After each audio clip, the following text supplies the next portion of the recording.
Hi there, Darwin here. Welcome back to the Toady Wee Workshop. Today's project is table saw sled, something that I probably should have made a long time ago.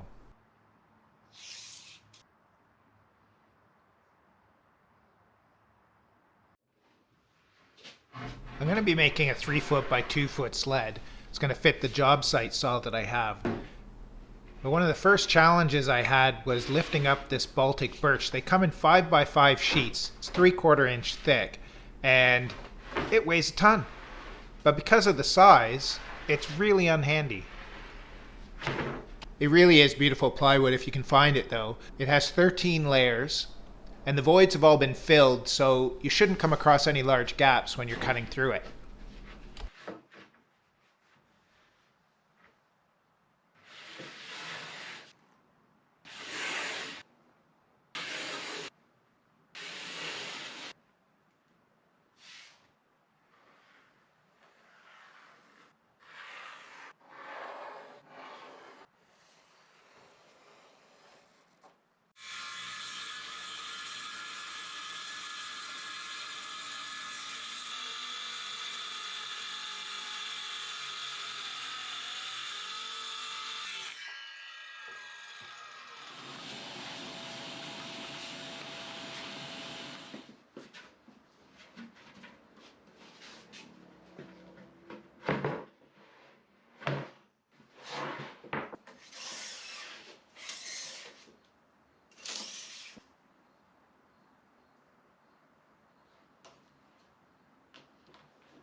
After I've cut out the base, I've got to cut the pieces for the front and back edges. I'm going to cut it to 3.5, probably take it down to 3 3/8.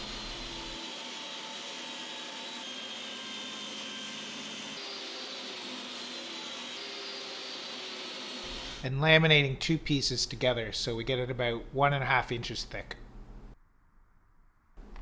The straightest thing in my shop is this level, and Tamar at 3x3 Custom gives a great piece of advice saying use it when you're doing your clamping. Her video and another one by Katz-Moses are great resources if you're putting together a table saw sled. Theirs are a little more advanced, but I'll put a link to them in the description below and you can take a look. And if you're clamping, if you've got more clamps, use them.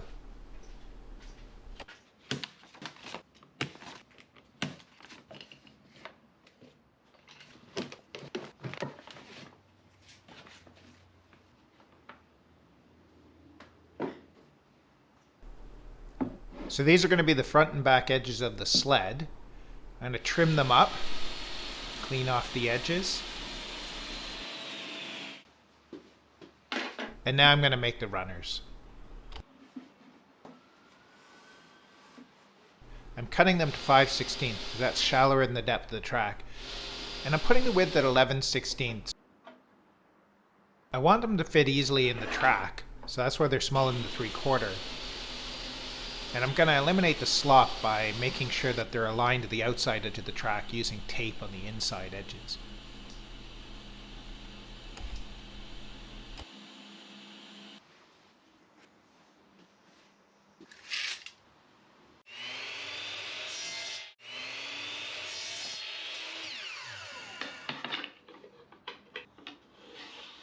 Oh yeah, here's something you're going to have to think about.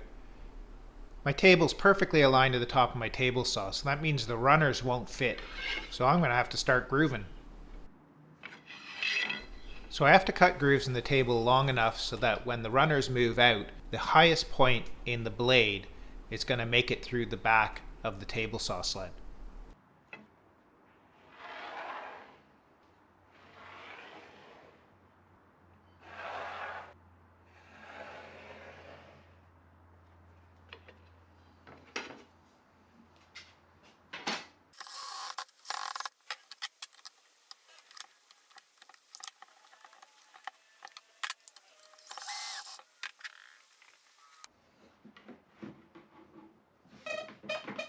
I gotta make some standard blocks because this lining up like this is so finicky.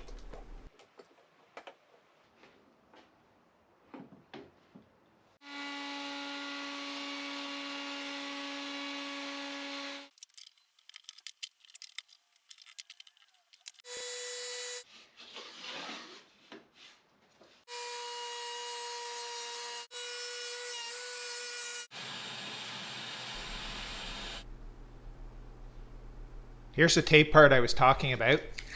I ended up using 3 layers to get it tight in the slot, but pushed up against the outside edge.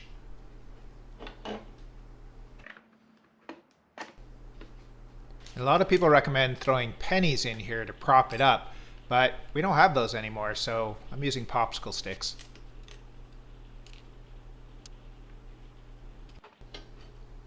So make sure the fence is really square because I'm going to use that to align the base plate when I drop it down.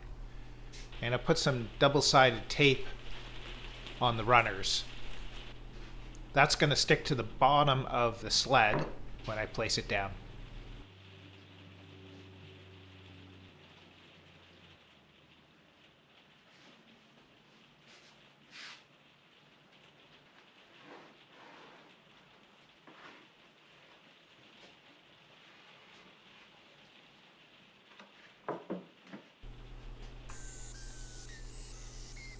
Countersink and screw them in.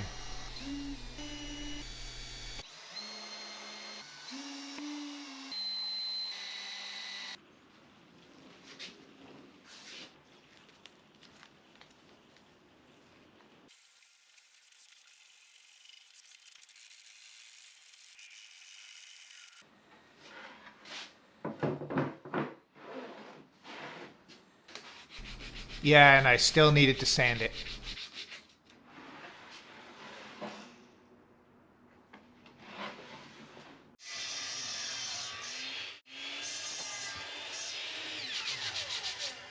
I'm putting angles on the front edge because it looks better.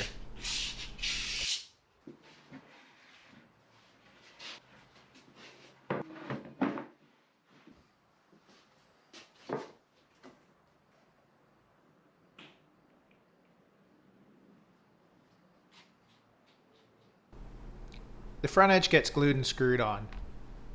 It doesn't need to be perfectly square, so you can just center it and fix it in place.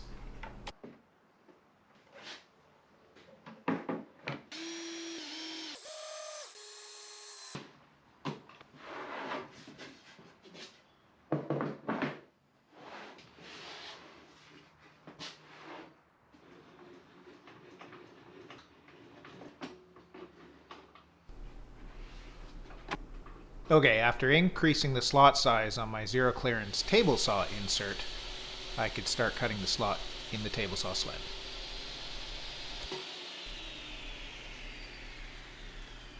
So the quick and dirty way to square up the back fence is use a square against the table saw blade. You're not going to glue this one in. It's just going to be screwed in 2 places initially, one on either end. I didn't do this here, but you should probably put one of the screws in first, and then the fence will just pivot as you make adjustments.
Hey, thanks again for watching. Hope you enjoyed the video, and we'll see you again soon.